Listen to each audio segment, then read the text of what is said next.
Assalamualaikum warahmatullahi wabarakatuh. Perkenalkan, nama saya MD Abdul Rasyad dengan NPM 251010455. Pada video kali ini saya akan menjelaskan tentang hak asasi manusia atau HAM dalam perspektif hukum tata negara.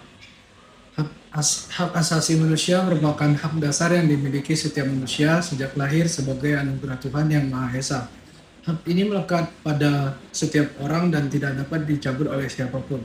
Oleh karena itu, negara wajib menghormati, melindungi, dan memenuhi hak-hak tersebut. Dalam hukum tata negara, HAM menjadi salah satu unsur penting karena berkaitan dengan hubungan antar negara dan warga negaranya. Negara tidak boleh bertindak sewenang-wenang terhadap rakyatnya dan harus menjamin perlindungan HAM bagi seluruh warga negaranya.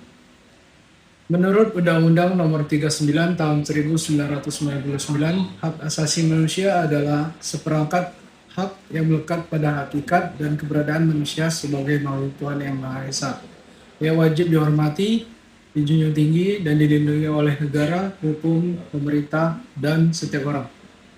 Sederhananya, HAM adalah hak yang dimiliki setiap manusia tanpa memandang suku, agama, ras, jenis kelamin, ataupun status sosial. Contohnya adalah hak hidup, hak memperoleh pendidikan, hak beragama, dan hak menyampaikan pendapat. Dalam hukum tata negara, HAM memiliki dasar hukum yang kuat, yaitu pertama Pancasila, terutama sila kedua kemanusiaan yang adil dan beradab. Yang kedua, Undang-Undang Dasar 1945, khususnya pasal 28A sampai dengan 28J, yang mengatur berbagai hak warga negaranya. Yang ketiga, Undang-Undang Nomor 39 Tahun 1999 tentang Hak Asasi Manusia. Dengan adanya dasar hukum tersebut, negara memiliki kewajiban untuk menjamin dan melindungi hak setiap warganya. Secara umum, HAM dapat dibagi menjadi beberapa jenis. Yang pertama, hak hidup, hak untuk mempertahankan hidup dan memperoleh perlindungan dari segala bentuk kekerasan. Yang kedua, hak kebebasan, hak untuk beragama, berpendapat, dan menyampaikan pikirannya. Yang ketiga, hak persamaan di hadapan hukum. Setiap warga negara memiliki kedudukan yang sama di depan hukum tanpa diskriminasi. Yang keempat, hak ekonomi dan sosial. Hak untuk bekerja, mendapatkan pendidikan, dan memperoleh kehidupan yang layak. Semua hak tersebut harus dihormati oleh negara dan masyarakatnya.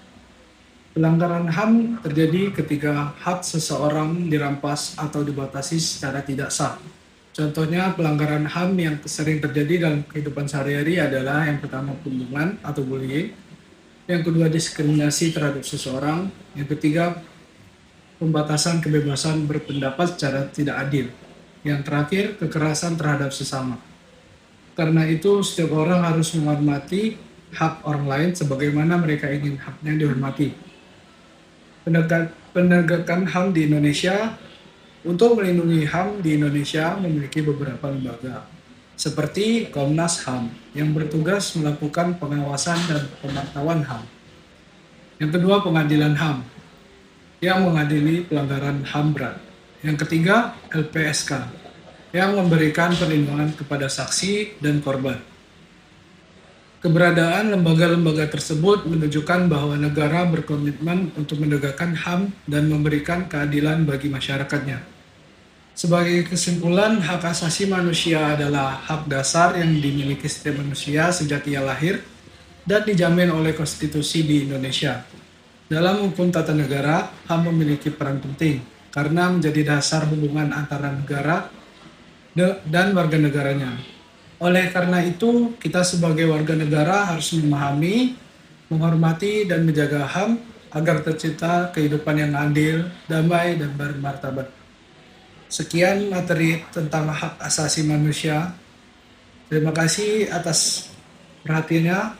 Wassalamualaikum warahmatullahi wabarakatuh.